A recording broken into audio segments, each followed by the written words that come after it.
নমস্কার বন্ধুরা, ঝর্ণা ঝুমা কিচেনে সবাইকে স্বাগত। আজ আমি একদম সিম্পলভাবে একটা সমস্যা রেসিপি আপনাদের সাথে শেয়ার করব। তো চলেন কিভাবে রেসিপিটা তৈরি করেছি সেটা এখন আপনাদের সাথে শেয়ার করব। এই জন্য দেখেন এখানে আমি 1 বাটি ময়দা নিয়ে নিয়েছি।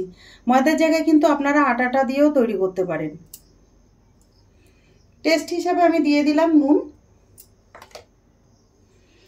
কিছুটা আজওয়ানকে আমি এইরকম হাত দিয়ে ক্রাশ করে দিচ্ছি যাতে একটু গন্ধটা বেশ ভালো আসে সেই জন্য, আর ডাইজেস্ট হতেও কিন্তু খুব সাহায্য করে আজওয়ান। খুব সামান্য দেখেন একটু চিনি দিয়ে দিলাম। এখন আমি দেখেন দিয়ে দিলাম এখানে তেল। প্রথমে একটু হাত দিয়ে ভালো করে ময়ান দিয়ে নেব।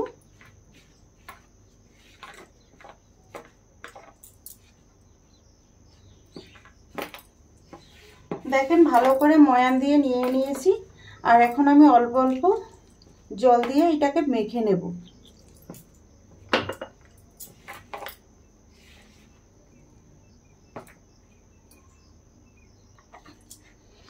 দেখেন ময়দা আমি মেখে নিয়ে নিয়েছি।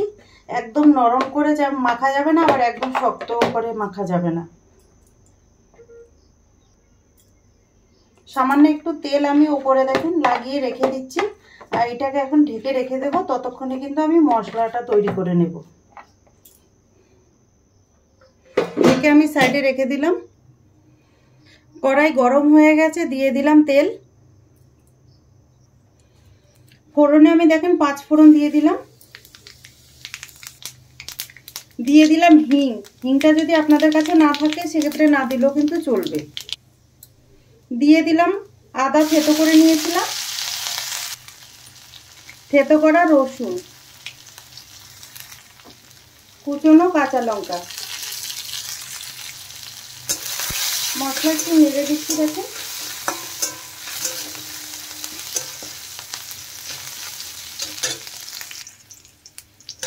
দিয়ে দিলাম হলুদ গুঁড়ো,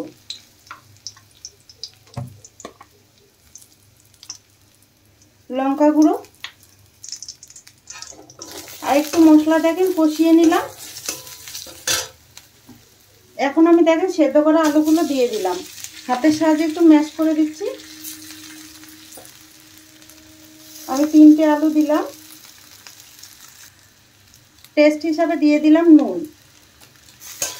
এখন নেড়ে চেড়ে ভালো করে মশলার সাথে মিশিয়ে নেব।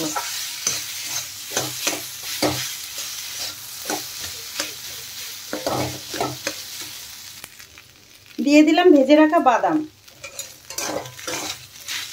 দিয়ে ভালো করে নেড়ে চেড়ে মিশিয়ে দেব।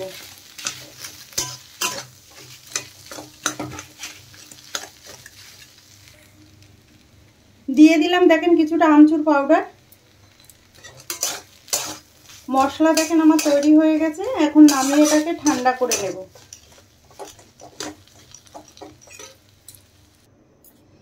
সব শেষে একটু ধনেপাতা কুচি দিয়ে দিলাম।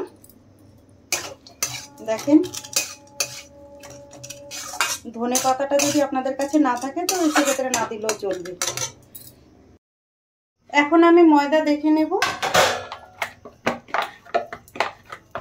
আর একটুখানি মেখে নিলাম।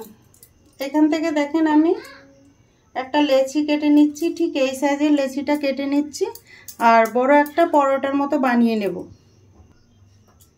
নিয়ে নিলাম দেখেন কিছুটা শুকনো ময়দা। এখন বেলে নেব আমি। বড় করে একটা রুটির মতো বেলে নেব।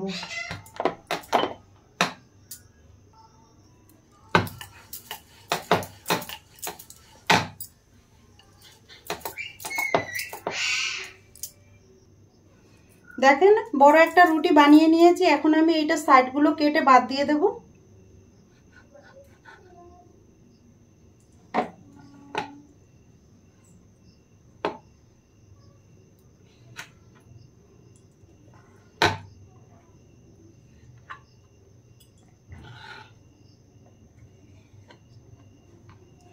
ঠিক এইরকম করে নিতে হবে। দেখেন এই রুটিটাকে আবার মাঝখান দিয়ে দেখেন আমি 4 কোনা করে কেটে নিচ্ছি এইভাবে।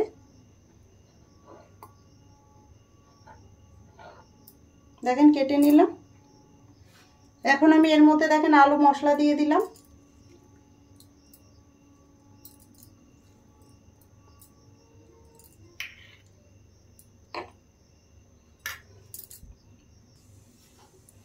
এখন আমি দেখেন এটাকে জয়েন করে নেব এইভাবে। দেখেন এইভাবে জয়েন করে নিলাম, এই দিক থেকে এইটাকেও জয়েন করে দিলাম দেখেন। তারপরে দেখেন এইভাবে বন্ধ করে দিলাম। খুব ইজি, দেখেন তৈরি হয়ে গেছে। এটাকেও এইভাবে কোনায় কোনায় দেখেন জয়েন করে দিচ্ছি আমি।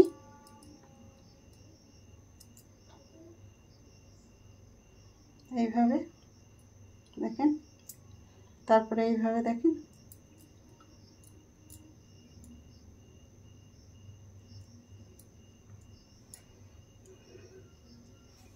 দেখেন চারটে আমি তৈরি করে নিয়েছি, আর এইভাবে সব কয়টা তৈরি করে নেব।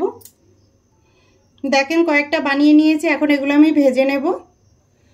তেল গরম হয়ে গেছে দেখেন, এখন ভেজে নিচ্ছি।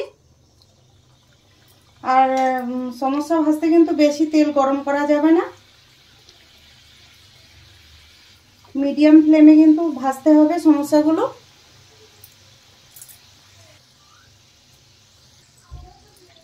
এখন একটু দেখেন নেড়ে দিচ্ছি। আর খুব তাড়াতাড়ি কিন্তু তৈরি হয়ে যাবে এইরকম সমোসাটা, আপনারা তৈরি করে নিতে পারেন।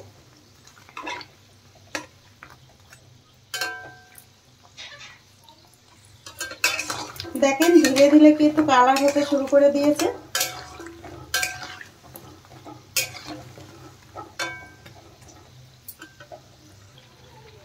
দেখেন সমোসা ভাজা হয়ে গেছে, এখন আমি তুলে নিচ্ছি।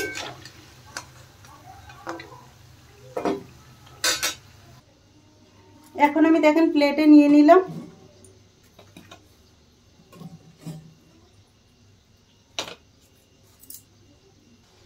তৈরি হয়ে গেছে সমোসা। এই রেসিপিটা যদি আপনাদের ভালো লাগে তাহলে আমার চ্যানেলটাকে সাবস্ক্রাইব করবেন, লাইক করবেন, কমেন্ট করবেন, আর অবশ্যই শেয়ার করবেন। আর আমি যেইভাবে বানিয়েছি এইভাবে বানিয়ে খেয়ে কমেন্ট করে আমাকে জানাবেন। ভিডিওটা দেখার জন্য আপনাদের ধন্যবাদ।